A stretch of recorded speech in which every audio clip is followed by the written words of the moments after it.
అదే RTV app వార్తల్ని క్షణాల్లో చదివే అవకాశం ఉంటుంది. ఒక న్యూస్ పేపర్, ఒక టెలివిజన్ ఛానల్ మీ చేతుల్లో ఎప్పుడూ ఉంటాయి.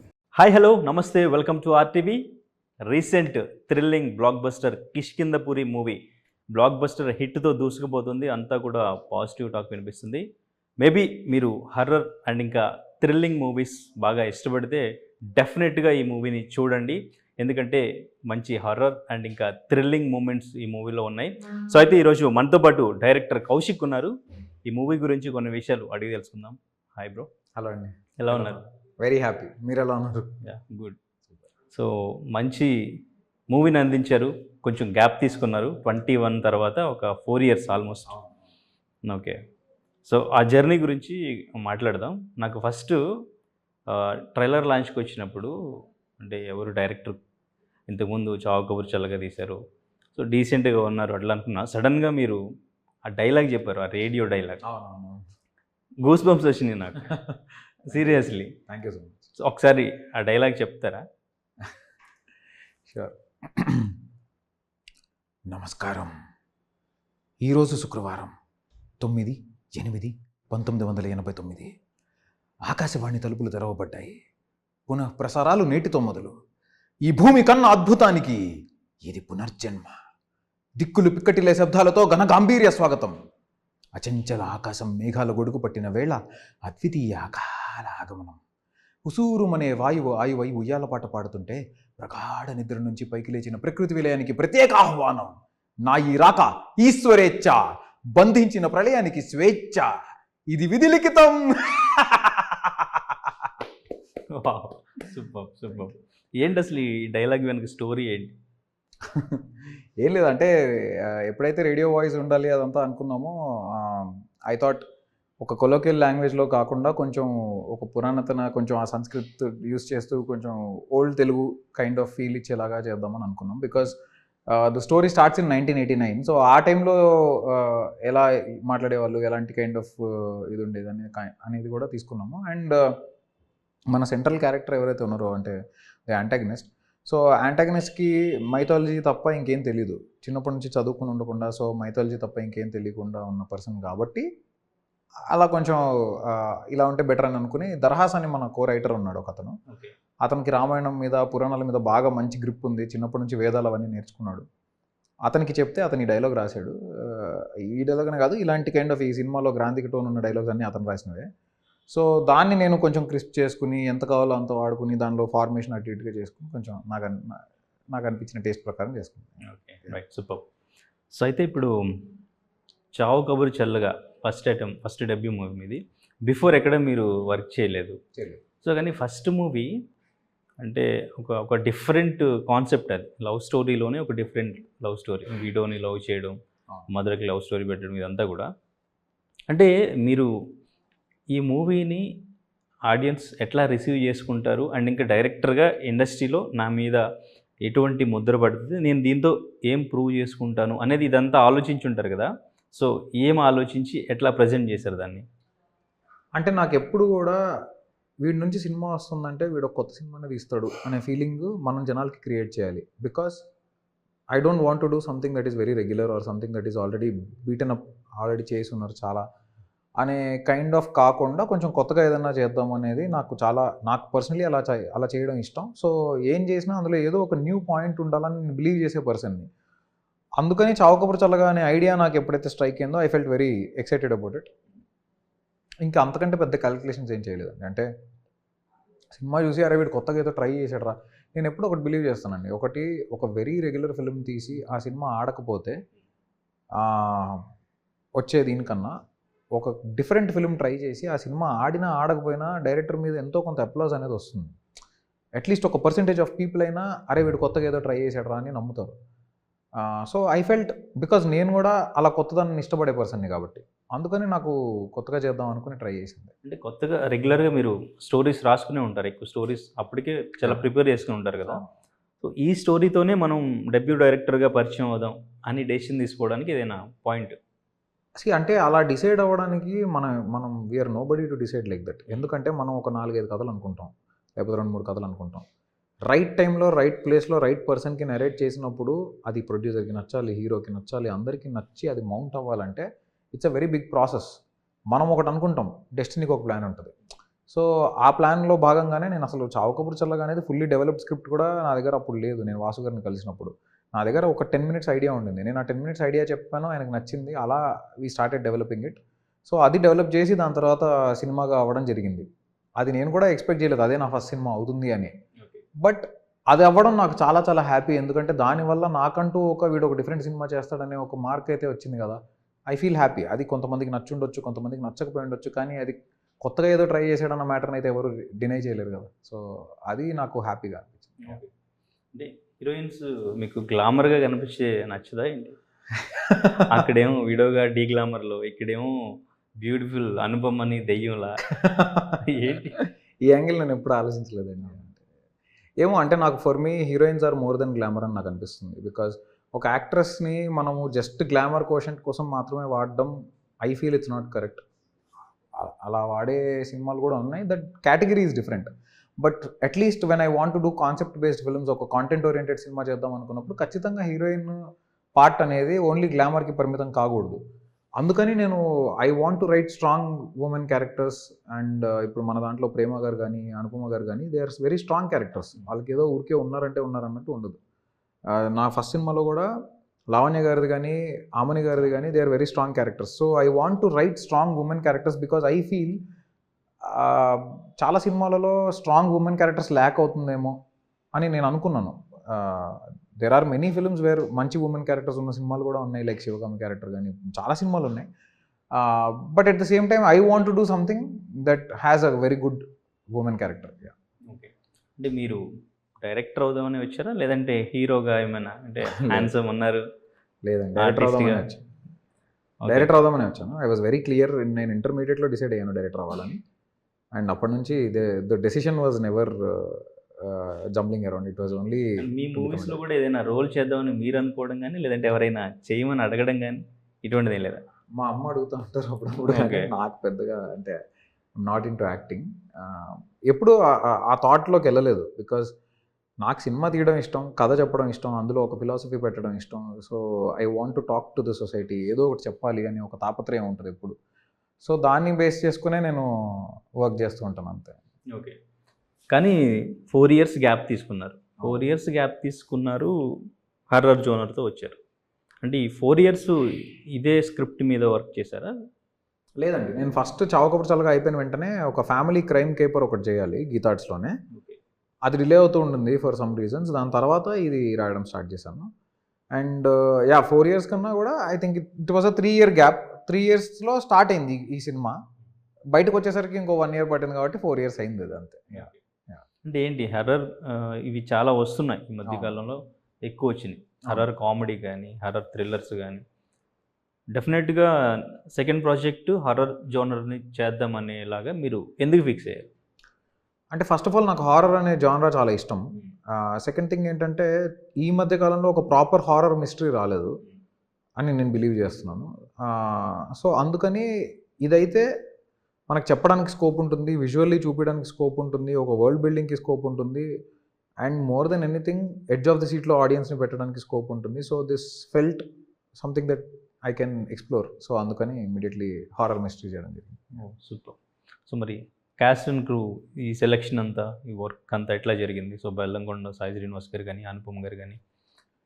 అది కూడా ఒక్కొక్క టైంలో జరిగిందండి. నేను ఫస్ట్ సాహు గారికి చెప్పాను కదా, సాహు గారికి చెప్పిన కొన్ని రోజుల తర్వాత బెల్లంకొండ శ్రీనివాస్ గారికి అనుకోకుండా ఆయన కలిశాను. ఆయనకి చెప్పడం జరిగింది, ఆయనకి నచ్చింది.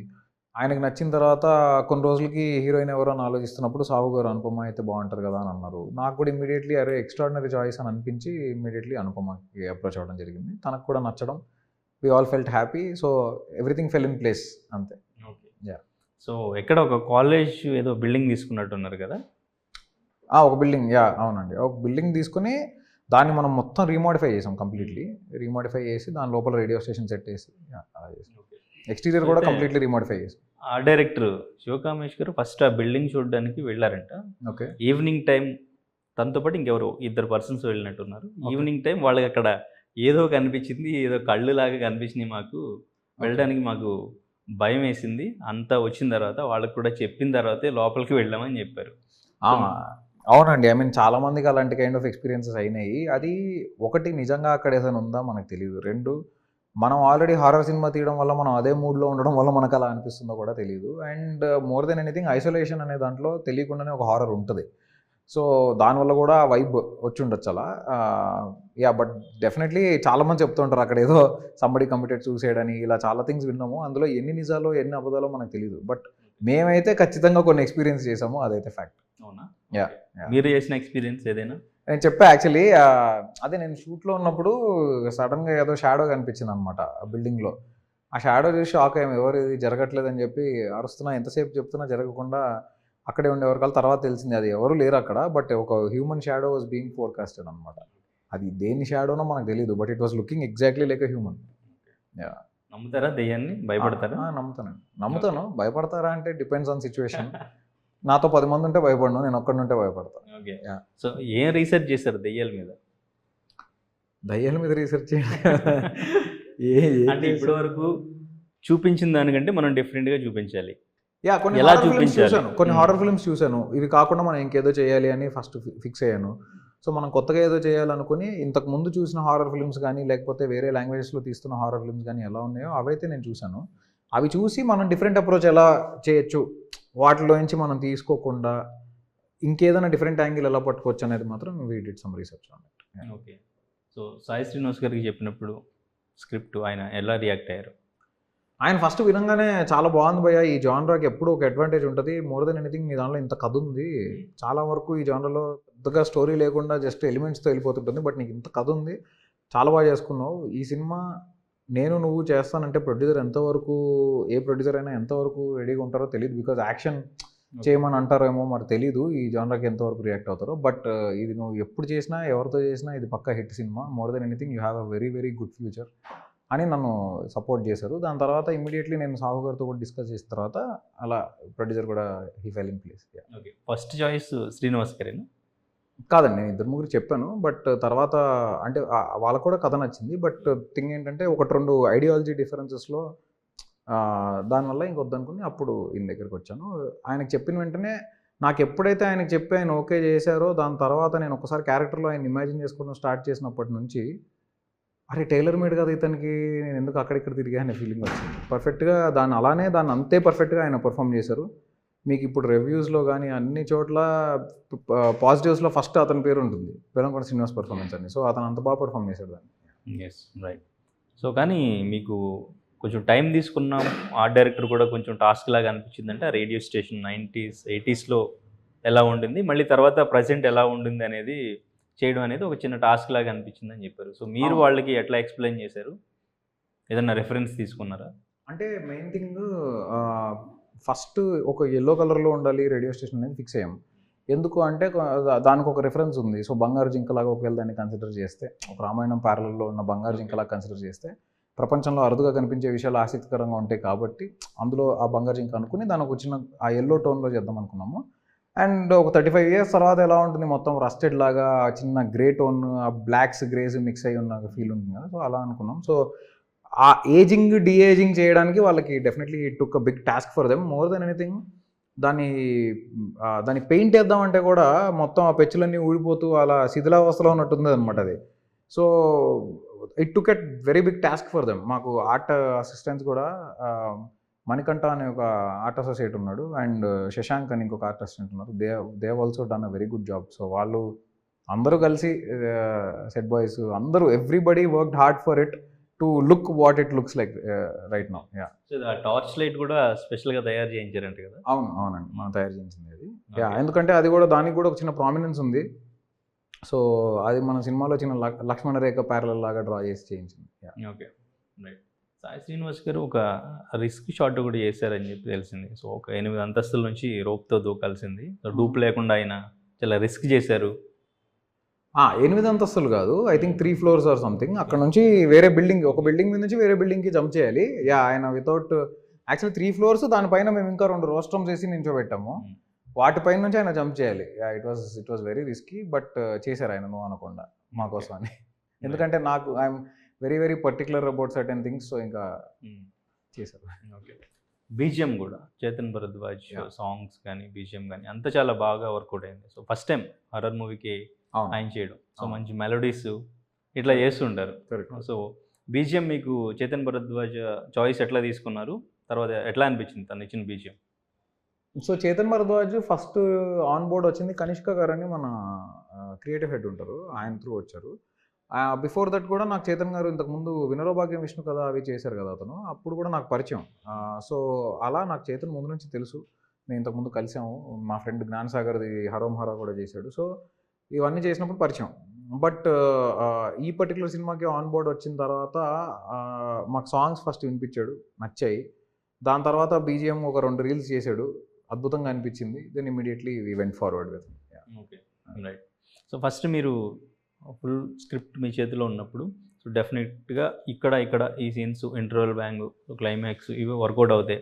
సో మధ్యలో ఎక్కడైనా మనకి ఏమైనా ల్యాగ్ అవుతుందా, సో ఎక్కడైనా మనం ఎడిట్ చేసుకోవాలా, ఈ వర్క్ అంతా ముందు చేసుకుంటారు కదా. సో అట్లా మీరు సో డ్యూరేషన్ కూడా చాలా తక్కువే వచ్చింది. సో ఎంతవరకు అనుకున్నారు, ఎంతవరకు తగ్గించుకుంటూ వచ్చారు? ఫస్ట్ పేపర్ మీద ఉన్న స్క్రిప్ట్ ఆల్మోస్ట్ 3 hours వచ్చేంత ఉందండి. దాన్ని పేపర్ మీదే తగ్గించుకుంటూ before shoot it self on పేపరే దాన్ని తగ్గించుకుంటూ ఇప్పుడు ఎంతైతే షూట్ చేసామో అంతే వచ్చేలాగా ప్లాన్ చేసుకున్నాము. 2 సీన్లలో చెప్పే మ్యాటర్ని ఒక సీన్లో చెప్పేటట్టు, అవసరం లేని మ్యాటర్ని అవాయిడ్ చేసేటట్టు, రిపీట్ చేస్తున్నామంటే ఏదన్నా దాన్ని తీసేసేటట్టు అలా ప్లాన్ చేసుకుని షార్ప్గా ఉంచుదాం ఈ సినిమాని. ఎందుకంటే ఇలాంటి కథ ఎంత ఫాస్ట్గా ఎంత ఇంట్రెస్టింగ్గా చెప్పగలిగితే అంత బెటర్ అని అనుకుని ఆ పేస్తో చెప్దామని డిసైడ్ అయ్యాము. సో ఒక 2 minutes సీక్వెన్స్ తప్పిస్తే పెద్దగా ఎడిట్లో వెళ్ళిపోయిన సీన్ కూడా ఏం లేదు. సో మ్యాక్సిమం పాజిటివ్ టాక్ ఉంది, సోషల్ మీడియా మొత్తం కూడా మీమ్స్ డెఫినెట్గా చూడాల్సిన సినిమా అని చెప్పేసి. కానీ కొంతమంది సెకండ్ హాఫ్ కొంత ప్రెడిక్టబుల్గా ఉంది అనే రివ్యూస్ వచ్చినాయి. సో వాటి మీద మీ రియాక్షన్? ఐ డోంట్ నో అండి, అంటే వాళ్ళకి ఎందుకు ప్రెడిక్టబుల్గా అనిపించిందో నాకు తెలియదు. కానీ మీరు అబ్జర్వ్ చేస్తే ఇప్పుడు మీరు ఏదైతే మ్యాక్సిమం పాజిటివ్ టాక్ చెప్పారో వాళ్ళందరూ సెకండ్ హాఫ్ ట్విస్ట్ అని మాట్లాడుతున్నారు. ప్రెడిక్టబుల్గా ఉంటే వాళ్ళు ట్విస్ట్లు అని చెప్పారు కదా, ట్విస్ట్లా ఫీల్ అయ్యాడంటేనే ట్విస్ట్ వర్కౌట్ అయిందని అర్థం. సో మేబీ కొంతమందికి ప్రెడిక్టబుల్గా ఉంది అనిపిస్తుంటే వాళ్ళు మరి ఎక్స్ట్రీమ్ ఇంటెలిజెన్స్ అయి ఉంటారో నాకు తెలియదు. బికాజ్ అంటే వాళ్ళు ఎక్కువ సినిమాలు చూడడం వల్ల, ప్రతి సినిమా చూడడం వల్లనో ఐ డోంట్ నో. బికాజ్ ఒక కామన్ ఆడియన్ అంత ఆలోచించడు. కామన్ ఆడియన్కి ఏంటంటే సినిమా వెళ్తున్న ఫ్లోలో అతనికి అన్ఎక్స్పెక్టెడ్గా ఏదైనా జరిగిందంటే వాడు ఎక్సైట్ అవుతాడు. So I felt the same thing. And మాకైతే సినిమా ప్రెడిక్టబుల్గా ఉంది అని ఎవరైతే చెప్పారో నిజంగా ఆ పర్సన్ నా పక్కన కూర్చొని సినిమా చూస్తుంటే మేబీ నేను నెక్స్ట్ ఏం జరుగుతుందని అడిగేవాడినేమో. బట్ ఆ అదృష్టం నాకు దొరకలేదు కాబట్టి నేను అడగలేదు. ప్రీమియర్స్ కూడా సో బిఫోరే ప్రీమియర్స్ ప్లాన్ చేశారు. అవును, అంటే డెఫినెట్గా అంటే కాన్ఫిడెన్సా మౌత్ టాక్తో నెక్స్ట్ బుకింగ్స్ బాగుంటాయని? 100% అండి. మేము నమ్మాము సినిమాని, సినిమా బాగా వచ్చిందని మేము నమ్మాము, మేము అనుకుంది తీసామని మాకు కాన్ఫిడెన్స్ ఉంది. కాబట్టే నేను కానీ మా ప్రొడ్యూసర్ కానీ అందరూ హీరో కానీ అందరం కాన్ఫిడెంట్గా ఉన్నాం కాబట్టి ముందు ప్రీమియర్స్ వేసేసాం. ఎందుకంటే సినిమా బాగుంటే మనం 10 మందికి వెళ్ళి మీరు చూడండి అని చెప్పక్కర్లేదు. జనాలే అరే బాగుందిరా చూడొచ్చు అని వాళ్ళే చెప్తారు. సో మాకు అదే జరుగుతుంది ఇప్పుడు. హాస్పిటల్ సీన్లో కూడా అనుపమ కూడా కొంచెం రిస్క్ చేసినట్టే అనిపించింది. అవును, ఆ సీన్ ఎట్లా చేశారు? సో ఆ సీన్ రామకృష్ణ మాస్టర్ అని ఫైట్ మాస్టర్ ఆయన డిజైన్ చేశారు. అది మేము పేపర్ మీద అనుకున్నది కాకుండా అక్కడికి వెళ్ళిన తర్వాత అలా ఎలా నించోబెట్టాలి, ఎలా ఉండాలి, ఆ పొజిషనింగ్ అదంతా కూడా వన్స్ ఆయన ప్లాన్ చేసి చూపించిన తర్వాత అనుపమ గారు చూసి అదిరిపోయింది చేద్దాం అని చెప్పి ఆమె కూడా సో రోప్స్ తోటి అలా పిల్లర్ మీద నించోవడం అదంతా కూడా షీఈస్ వెరీ గుడ్. అంటే బేసిక్గా మనం తనకి పెద్దగా ఏం చెప్పక్కర్లేదు, ఇది కావాలి అని ప్రాపర్గా చెప్తే చాలా సరిపోతుంది. రైట్. ఫైనల్లీ ఒక దెయ్యం సినిమా వచ్చింది, ఒక దేవుడి సినిమా వచ్చింది. అవును. సో కాంపిటీషన్ ఏమైనా అనిపించిందా మీకు? సో ఆడియన్స్ డివైడ్ అవుతారు, కలెక్షన్స్ కూడా ఎఫెక్ట్ పడుతుంది. సో ఆ ఎఫెక్ట్ ఏమన్నా పడుతుంది అని ఏమైనా అనిపించింది? అంటే ఫస్ట్ ఆఫ్ ఆల్ ఇది దయ్యానికి దేవుడికి కాంపిటీషన్ కాదు. మన దాంట్లో కూడా దేవుడి రిలేటెడ్ పాయింట్ ఉంటుంది. బట్ యా థింగ్ ఏంటంటే ఎప్పుడైనా కూడా 2 సినిమాలు వస్తే రెండింటికి కాంపిటీషనే కదండి. అంటే ఇప్పుడు వాళ్ళ సినిమా రావడం వల్ల మన సినిమా ఎంత ఎఫెక్ట్ అవుతుందో మన సినిమాకి ఆడియన్స్ రావడం వల్ల వాళ్ళ సినిమా కూడా అంతే ఎఫెక్ట్ అవుతుంది.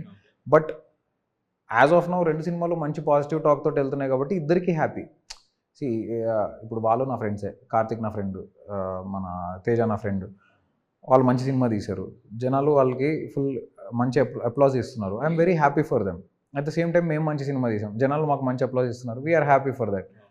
డెఫినెట్లీ ఇద్దరికి సోలోగా వచ్చుంటే ఇద్దరికి బాగుండేది, but it's okay. I mean sometimes it's unavoidable కదా, మనం అనుకుని క్లాష్ ఉండాలి, మనం ఏదో ఇద్దరు ఒకేసారి రావాలని అనుకుని చేసింది కాదు అది, అది అనుకోకుండా జరిగింది, బట్ దట్స్ స్టిల్ ఓకే. మన తెలుగు ఆడియన్స్ ఒక రోజులోనే 2 సినిమాలు కూడా చూడగలిగేంత కెపాసిటీ ఉన్న వాళ్ళు. Yeah. నెక్స్ట్ ఎటువంటి జోనర్, ఏ ప్రాజెక్ట్తో రాబోతున్నారు, మళ్ళీ ఏమైనా టైం తీసుకుంటారా, ఎంత టైం పడుతుంది? లేదండి, నెక్స్ట్ ఇమీడియట్గా చేద్దామనే ప్లానే ఉంది. నా దగ్గర 2-3 స్క్రిప్ట్స్ ఉన్నాయి, ఇంకా డిస్కషన్స్ అవుతున్నాయి. సో ఏది ఫస్ట్ వెళ్తుంది అనేది we have to see. Next pan ఇండియానా? తెలియదండి, depends on which script is getting finalized. Right. Anyways congrats and all the best. Thank you so much. Thank you. తెలుగులో న్యూస్ కి ఫాస్టెస్ట్ యాప్ ఇప్పుడు totally new అవతార్లో just 5 seconds లో complete news. Social మీడియాలో trends కి one stop solution. Live TV app voice search option తో ఇప్పుడే download చేయండి లేదా అప్డేట్ అయిపోండి. యాప్ లింక్ డిస్క్రిప్షన్ లో ఉంది.